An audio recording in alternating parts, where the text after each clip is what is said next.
বন্ধুরা, ফুটন্ত গরম জলে কেবলমাত্র আটার বলগুলো এভাবে একবার দিয়ে দেখুন। দেখে আপনিও অবাক হয়ে যাবেন। বিশ্বাস হবে না, এত মুচমুচে চটপটা নাস্তা তৈরি হয়ে যাবে। একঘেয়ে রুটি তরকারি খেতে ইচ্ছে না হলে খুব সহজভাবে কম সময়ে জলখাবারে এই রেসিপিটি বানিয়ে নিতে পারেন। দুর্দান্ত লাগবে। সম্পূর্ণ ভিডিও দেখতে থাকুন। রেসিপি ভালো লাগলে লাইক, শেয়ার, কমেন্ট ও সাবস্ক্রাইব করে পাশে থাকবেন। দেখে নেওয়া যাক আজকের রেসিপি। নমস্কার বন্ধুরা, আমি পাপড়ি পদ্মাবতী ফুড ক্রিয়েশনে আপনাদের সবাইকে স্বাগত। প্রথমেই দেখুন, একটা জায়গা নিয়ে নিচ্ছি 1 বাটি আটা। নর্মাল যে গমের আটা হয়, আমরা রোজ রুটি তৈরি করি, সেই প্রতিদিনকার আটা দিয়েই দেখুন আজকে টিফিনটা তৈরি করব। দিয়ে দিচ্ছি স্বাদ মতো নুন। আর এখানে দেখুন আমি হাফ চামচ মতো নিয়েছি জোয়ান। এটা হাতে এভাবে একটু ঘষে আমি দিয়ে দিচ্ছি, এতে যেমন সুন্দর ফ্লেভারটা আসবে আর অ্যাসিডিটিরও কোনো সম্ভাবনা থাকবে না। আর দেখুন দিয়ে দিলাম একটু কালো জিরে, এতেও কিন্তু দুর্দান্ত একটা ফ্লেভার আসে। আর 2 চামচ আমি সাদা তেল এখানে দিয়ে দিলাম। এখন হাত দিয়ে খুব ভালো করে মেখে নেব।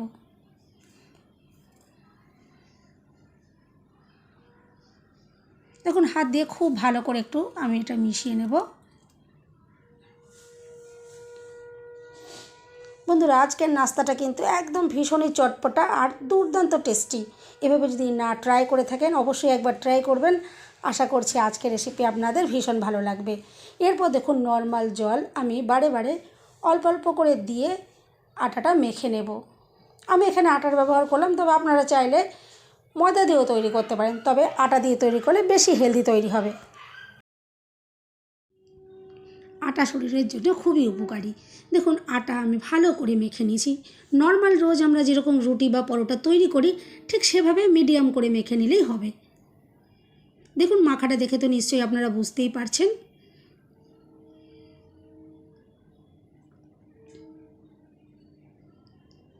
এভাবেই দেখুন আমি একটু মসৃণ করে আটাটা মেখে রেডি করে নিলাম। এখন এটা চাপা দিয়ে একটু রেখে দিচ্ছি রেস্টে, ততক্ষণে বাকি কাজগুলো একটু করে নেব। এখানে দেখুন আমি গ্যাস জ্বালিয়ে একটা কড়াই বসিয়ে খুব সামান্য পরিমাণে এখানে দিয়ে দিলাম সর্ষের তেল। এরপর তেলটা একটু দেখুন নাড়াচাড়া করে নিয়েছি। আর ফোড়ন হিসাবে দেখুন আমি এখানে দিয়ে দিলাম, প্রথমে একটু জোয়ান দিয়ে দিলাম অল্প করে। আর দেখুন দিয়ে দিচ্ছি একটু কালো সর্ষে। আর দিয়ে দিচ্ছি গ্রেট করে রাখা আদা আর একটু কাঁচা লঙ্কার কুচি। ঝাল আপনারা নিজেদের পছন্দ মতো কম বেশি ব্যবহার করবেন। একদম ভিন্ন স্বাদের একটা ফোড়ন দেখুন আমি এখানে রেডি করলাম।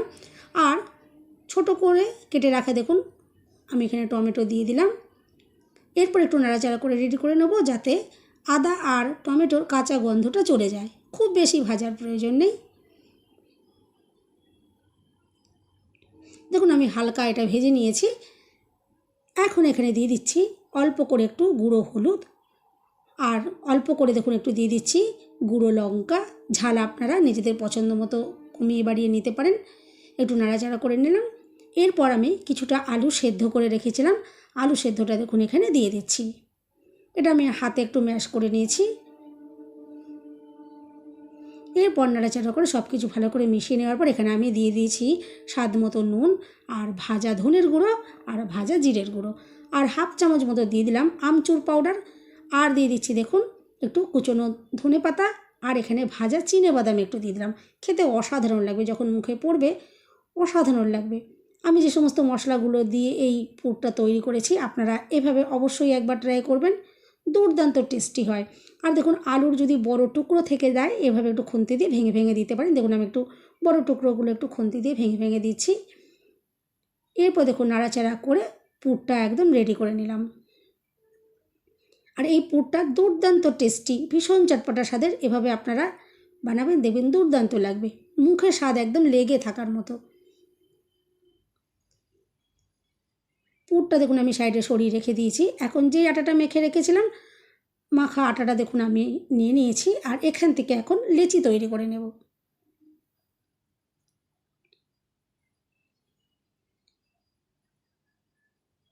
বন্ধুরা, রেসিপি ভালো লাগলে একটা লাইক দিতে একদম ভুলবেন না।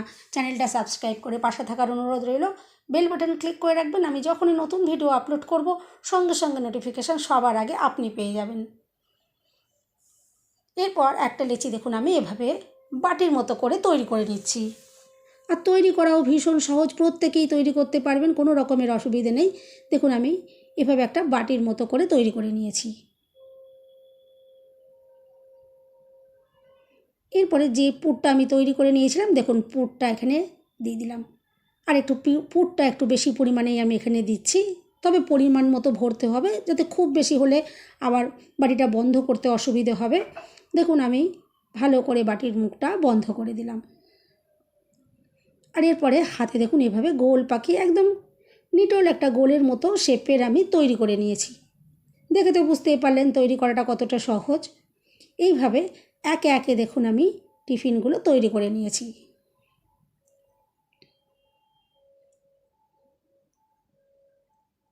এরপর আমি এখানে দেখুন একটা কড়াই নিয়ে নিয়েছি আর তাতে কিছুটা জল দিয়ে দিলাম।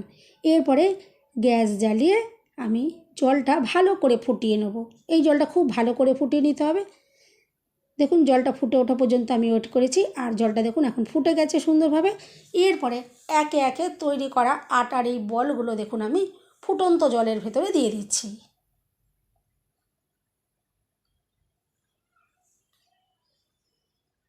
দেখুন প্রত্যেক কটা বল আমি দিয়ে দিয়েছি জলের ভেতর। এরপরে এটা ফুটিয়ে নেব।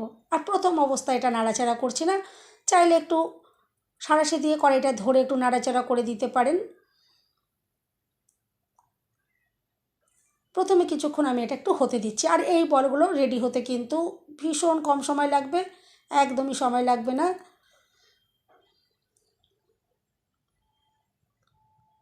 মিনিট দেড়েক যখন হয়ে যাবে আমি তখন এগুলো আস্তে আস্তে একটু উল্টে দেব।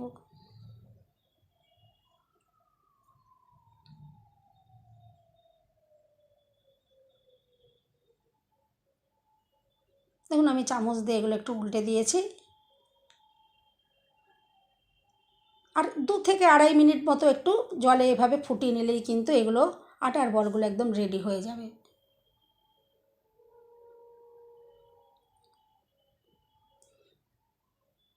2-2.5 মিনিট আমি দেখুন ভালো করে একটু সেদ্ধ করে নিয়েছি। এরপরে আমি একে একে দেখুন জলটা ঝরিয়ে আটার বলগুলো তুলে নিচ্ছি।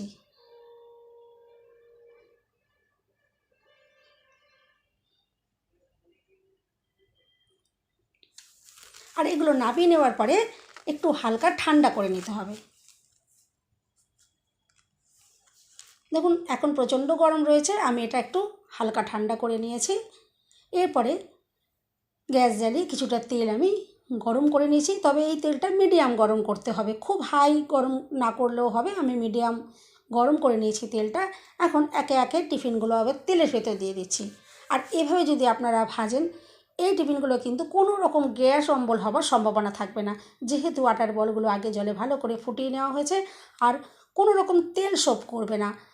আমি যতটা পরিমাণে তেল দিয়ে ভাজলাম, আপনারা এই টিফিনগুলো যখন ভাজা হয়ে যাবে কড়াইটা লক্ষ্য করে দেখবেন যতটা পরিমাণে তেল ছিল ঠিক ততটাই রয়ে যাবে। এই টিফিনগুলোর মধ্যে একদমই কোনো রকম তেল শোপ করবে না, যেহেতু এগুলো আগে থেকেই সেদ্ধ করে নেওয়া হয়েছে। এরপর দেখুন নাড়াচাড়া করে ভালো করে ভেজে নিলেই হয়ে যাবে। আর মিডিয়াম আছে আমি এগুলো ভেজে নিচ্ছি, তাহলে খুব সুন্দরভাবে একদম মুচমুচে হয়ে ভাজা হবে। আর এইভাবে অনবরত দেখুন আমি নাড়াচাড়া করে এগুলোকে ভেজে নেব, যাতে বলের সব জায়গায় সুন্দরভাবে কালারটা চলে আসে। দেখুন দেখে তো বুঝতেই পারছেন সুন্দরভাবে আমি ভেজে রেডি করেছি, আর সব জায়গায় সুন্দরভাবে দেখুন কালারটা চলে এসছে। এখন তেল ঝরিয়ে তুলে নিচ্ছে। আর আপনারা কড়াইটা দেখুন যতটা তেল দিয়ে বসিয়েছিলাম দেখুন ঠিক ততটা তেলই কিন্তু রয়ে গেছে, এর ভেতরে কোনো রকম তেল শোপ করবে না। এরপর দেখুন একটা থালার ভেতরে আমি সাজিয়ে নিয়েছি। আর এখানে আমি ধনেপাতা আর কাঁচা আমের চাটনির সাথে পরিবেশন করেছি, অসাধারণ খেতে লাগবে। তবে এই টিফিনগুলো এতটাই টেস্টি, শুধুই খাওয়া যাবে। এরপর ভাঙার আওয়াজটা থেকে তো আপনারা বুঝতেই পারলেন যে কতটা মুচমুচে তৈরি হয়েছে। বন্ধুরা রেসিপি ভালো লাগলে লাইক দিতে একদম ভুলবেন না, চ্যানেলটা সাবস্ক্রাইব করে পাশে থাকার অনুরোধ রইল। সবাই সুস্থ থাকবেন, ভালো থাকবেন। দেখা হবে নেক্সট ভিডিওতে। ভিডিওটা শেষ পর্যন্ত দেখার জন্য সবাইকে রইল অসংখ্য ধন্যবাদ।